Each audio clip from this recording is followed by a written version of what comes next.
Well, hey there, all my gamer friends. Thanks again for joining me. So today on the channel, we have a very special guest, which we're going to bring on here from Gala Games. Please help me welcome Mr. Jason Brink, aka Bitbender. What's going on, brother? Hey, man, how you doing today? Doing it, having a good time. It's been an interesting few months here when it comes to Web3 gaming and the crypto industry in general. I know you've been beating the world path there, for Gala out there, and so I know you got some great adventures and stories. I'm gonna ask you about that in a second, but before we jump into this, for those that don't know who you are, which I'd be surprised at this point, people don't know who you are. Please just give us a quick introduction of what you're doing here at Gala and and a little bit about the path of the Berserker here. Sure. So basically, let's see, who am I? I'm just a guy. I don't know, I'm just a dude who does. I do stuff. That's what I do. I'm the external. My external title is president of blockchain at Gala. I'm one of the co-founders. I've been involved since pretty much the very beginning. My internal title is Barbarian Path of the Berserker. And what I do is I berserk things. Whatever needs to be done, I just attack and do. Smash. Exactly. Like Barbarian, Hulk smash, whatever the problem is. Exactly. I work a lot with the community. I travel a lot. I speak a lot. In the last month, like in the month of September, I did almost 50,000 miles of travel. Ooh, wow, that's crazy. Yeah, it was a lot. It was a lot, and you have man. a kid at home, man, a brand new kid at home, right? Brand new. Yeah, no, my wife was not very pleased with the fact that I spent 80 freaking hours on airplanes in September. 80 hours. 80 Crazy. hours. It's a lot. It's a lot of time sitting in an airplane. It's like 2 full-time weeks sitting in airplanes in September. It's unacceptable. Went all over the world, met amazing people in the community, connected with people. I was able to hang out, give people a little bit of in-person alpha, which is always fun. Went to Binance Blockchain Week, spoke at UDC, spoke at the World Knowledge Forum. Just kind of going everywhere and talking to everyone and doing all the things. Yeah. So what was your favorite moment from this big travel stint? Now that you're at home, like what stands out? Like there's I'm sure there's so many moments and memories there. What was the one that stood out the most? Like what was like, man, you look around like this was cool, this was epic, or man, I really enjoyed this. Well, so for me, my favorite moments are always with the community. So I had a couple moments that I thought were really fantastic during this trip. One was in England. We were just outside of London. We were at this little pub called the Aerialist. Or is that what it was? It was something like that. Got about 20 members of the community together, and it's this weird little pub. It was like a garden shed. And so we started calling it the Shed of Secrets.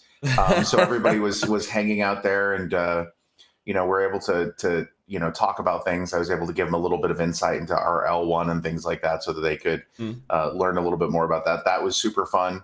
In France, we hung out with some of the community there. That was really, really cool. Shout out to Audrey, to Benoit, to everybody there. You guys are amazing. And then in Singapore and in the Philippines and, everywhere Thailand, everywhere we went, we met up with the community. And it's those moments of being able to meet the people and hear like, hey, Gala has changed my life. I really appreciate it. Those are the moments that I like the most. Awesome, man. I mean, I'm right there with you. A lot of times people ask me like, hey, when I see them in person, they're like, well, what is it that I'm like, why are you here? What are you doing? Like, I'm all about the community, man. Like, I love being, that's what it is. Yeah, I love being online, like on YouTube and making videos and, social media. It's great, whatever. I mean, but I really enjoy being out there, mixing it up with people in real life, man. You make connections that you can't make those same kind of connections online, no matter how much you talk or how many Zoom meetings you do or, I just thought of the one moment that I think stands out the clearest. It was like, you gave me 8, but like here's one more. Yeah. So here, basically what happened is we were at UDC, the Up It Developers Conference in Busan, South Korea. And they had asked us previously, they're like, do you guys want a booth? Because I was there as a speaker, and they're like, do you want a booth? And we're like, no, it's okay. We don't need a booth because I didn't want to run a booth, right? Yeah. Pain in the ass. Exactly. So we got there and we're walking down all of the list, the row of booths at the ferry terminal building or whatever, the convention center thing. And we get to booth number 1 and we're like, oh, booth number 1 is empty. I wonder who, holy shit, that's a Gala logo. Okay.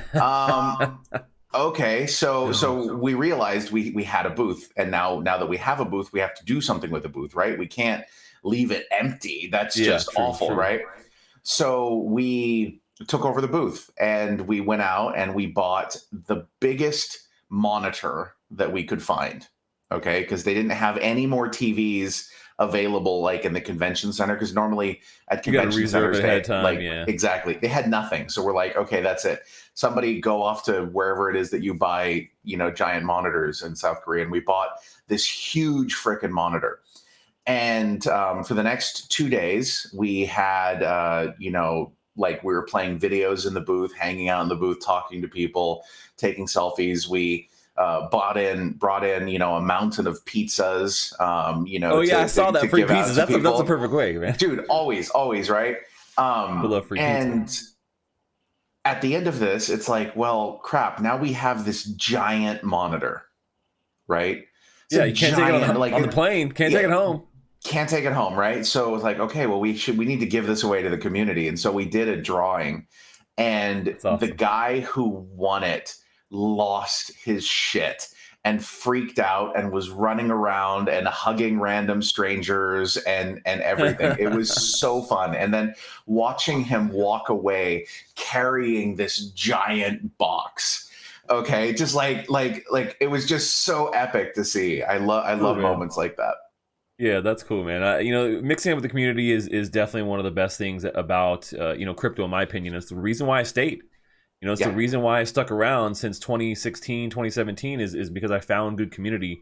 And that's kind of what we do here on this channel too, is just kind of create good community, people who are like-minded, that, love gaming, love NFTs. Maybe they want to learn more about NFTs or the metaverse, and maybe they just are new to the whole scene. But it's all about creating that sense of community and people really connecting on a deeper level. So I love that you guys really focus on that, and that's one of the things I've always loved about Gala too, is you guys do a really great job of fostering community, whether that's offline or online too, in like Discord or on social media or things like that. So, all right, let's just jump right into this and jump to the meat of some of the questions and things that I have for you. We're going to talk about some things like spider tanks and troll voxels, but before we jump into that, I want to get to some hard hitting questions here and talk a little bit about the future of Gala. Yep. Now, when you look at Gala as a whole, it's a large umbrella of things going on. Really, kind of started focusing on the game development side of things. Then, kind of really, I think, moved more over to like really realizing that game publishing was really your guys' wheelhouse. Is the way I've kind of seen it, and then expanded from there into other industries, including music, right? And you kind of have these other arms, film that is also, an up and coming side of Gala as well. Yep. One of the things I've seen here, and things that we've heard from the community as well, is that Gala is got a lot going on. Can they really get all this stuff, out into the open, or is it just going to be like they sold us this stuff and then nothing really comes from it in the long term?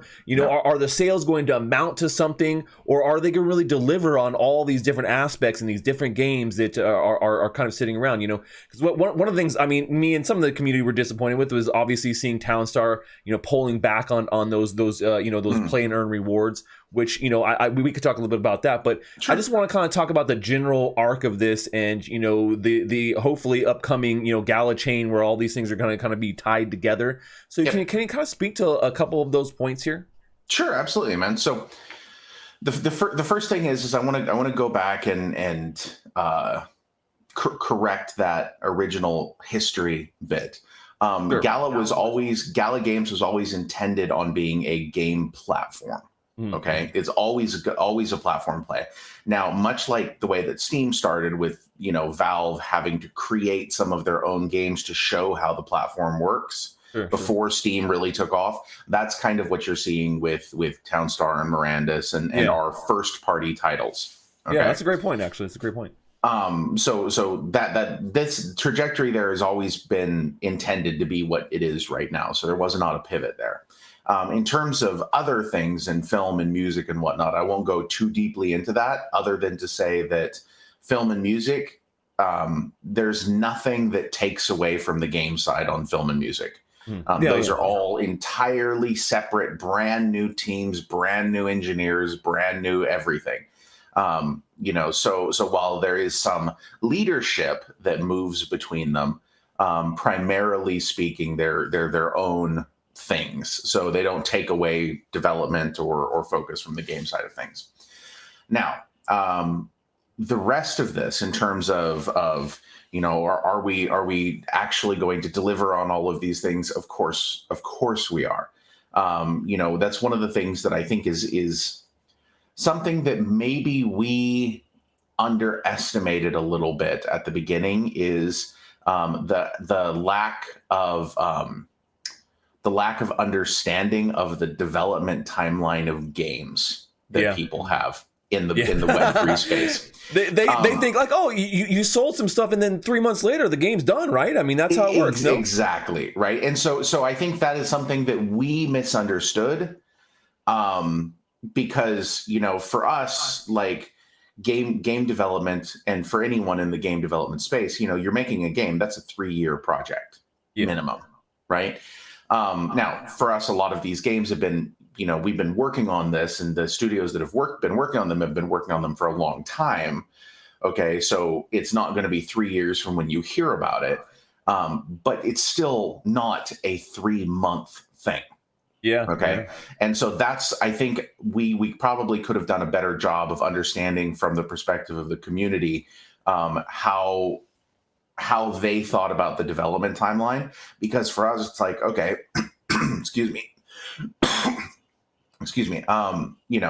They thought, okay, this thing has been announced, like, for example, at Galaverse last year, we announced several games, in December, and in like March and April, people were like, you announced that game, it's not out yet, rug pull scam. And it's like, no, those take time to build. They're not an instant thing. And yes, we have a playable vertical slice of whatever. There's still more game there that has to be built. Yeah. And so, that's part of it. All of those games that have been announced, everything is moving forward. I mean, I could look right now in my Slack. I just now got a whole bunch of new updates from the new Last Expedition build. Ooh. All right, drop them right now. Just give me the hotness before anybody else knows. You can't. They're going to get so angry. They're going to get so angry. Okay. They love me. They won't be angry at all. And no one watches the show anyway. So you could just drop it. And nobody's here? Okay, well, here, let me tell you this. Eric Schiermeyer, benefactor in Discord, just popped in and asked that the character in Last Expedition have a Vox zipper, like a Vox charm on their gun and on their that's cool thing. So your Vox will actually be able to have some degree of utility inside of Last Expedition. That's pretty cool, man. I like that. That's hot right there. I actually really enjoyed Last Expedition. We did a play test, maybe like a month or two ago, with Jake and Meta Money guys and a couple other people, Jake from On-Chain Gaming, and it was a lot of fun. I really enjoyed that title. The setup they have there. So excited to hear some more information about those guys. Just wait until you see the new build. Well, let me get my hands on that damn thing, man. We're ready. The community's ready here. All my senior agents were ready to test it and give you guys some feedback. I think, don't quote me on this, but I think there's going to be a whole new build releasing in December. Perfect. All right, we're gonna set that up, man. Yeah, I'm gonna give everyone a first look on that. But you make a really great point about the game development cycle, and this is something I talk about on my channel quite often with the community. Is people have these expectations of like, oh, well, I bought an asset and then the game should be ready in a few months. And I mean, I understand very, very, very well. Being in the gaming industry for a long time, I beta tested, alpha tested tons of games. I've seen that cycle where most people don't get exposure to that, and I think Web3 games do a better job of like bringing people in earlier than they ever have before on game development cycles, which I really enjoy. But it breaks expectations that I think people have classically had that the gaming industry has given them, which is like, oh, they announce it and then a couple months later it's going to be ready to go.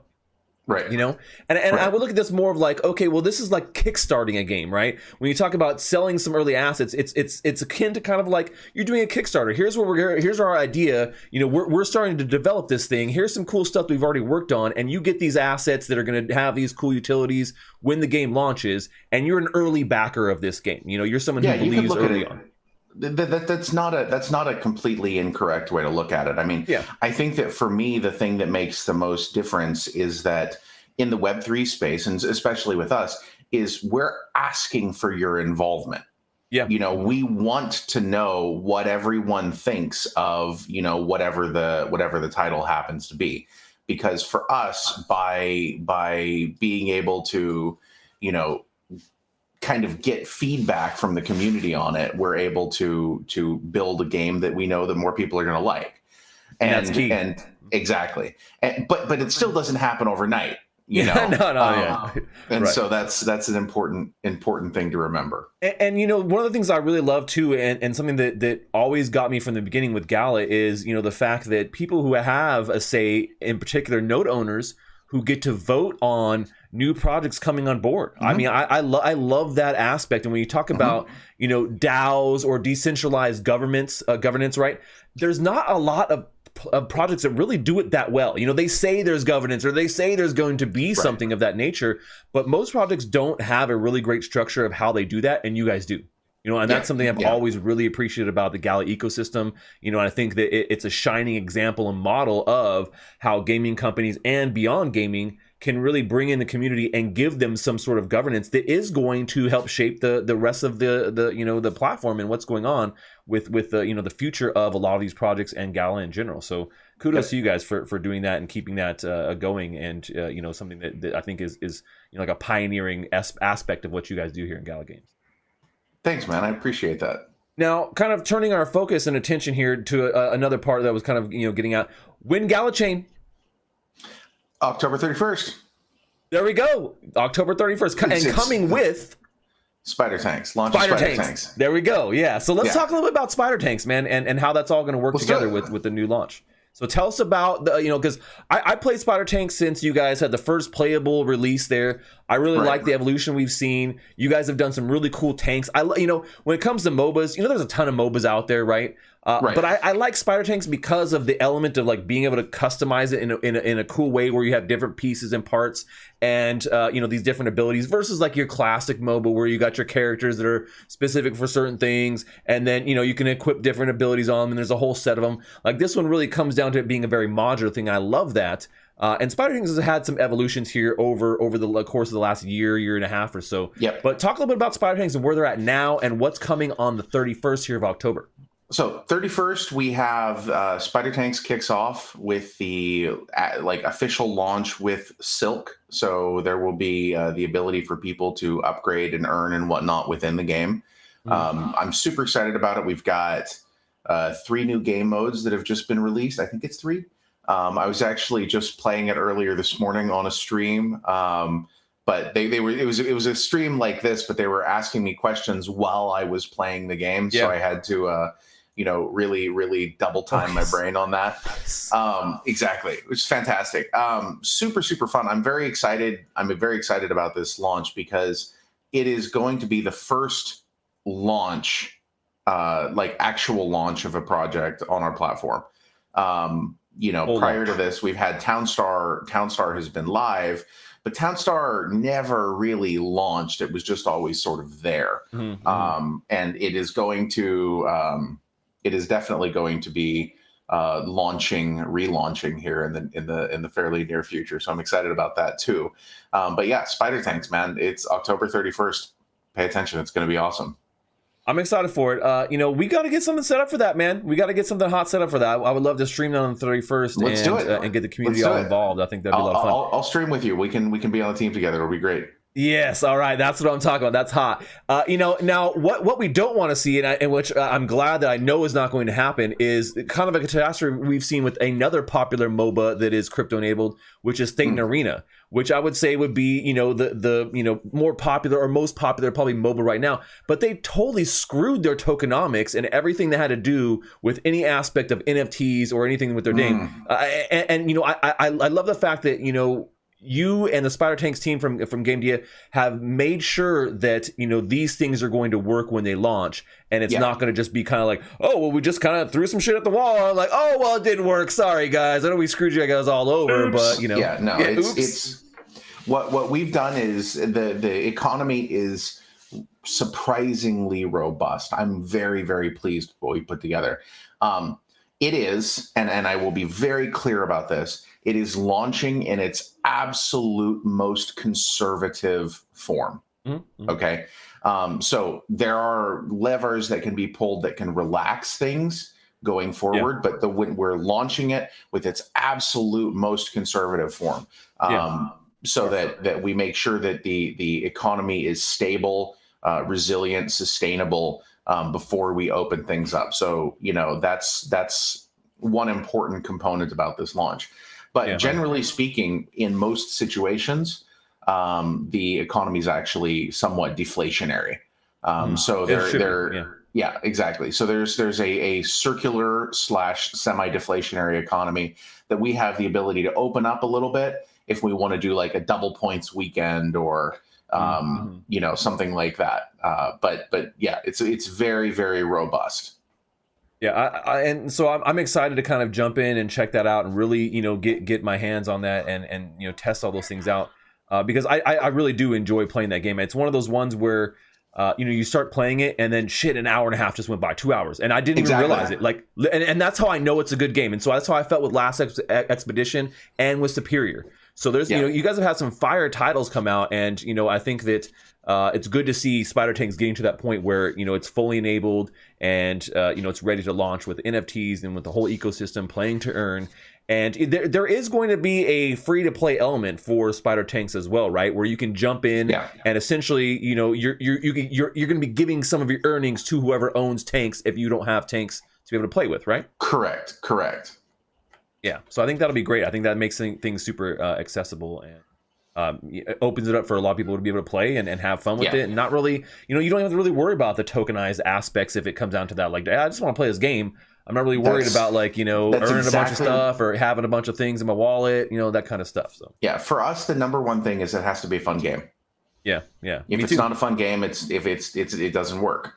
It's not and a game it won't work in the long run. And that's what I think a lot of people don't realize too, is that some of these like gamified finance things, they're not really games, man. This shit's not going to work in the long run. It needs to be fun. It needs to be engaging. It needs to have some durability over time. Game loop, absolutely. Yeah, good game, exactly, good game loop, man. Yeah. So, well, hey, Jason. No, go ahead. I was like, there we go. There's a little one. Yeah, there it is. It's like, hey, what's going on, Daddy? You're back. Yeah. Well, I don't want to keep you too much longer here, man. But before we go, are there any little nuggets of juicy information you can drop on us that maybe we haven't talked too much about that you could throw in here just before we go for everyone who stuck around here and watched this video? Yeah, let's talk about Townstar a little bit. How about that? All right, throw it at me. So I don't know how much your community knows about Townstar and its current development trajectory and things like that. Mark Skaggs is absolutely killing it. The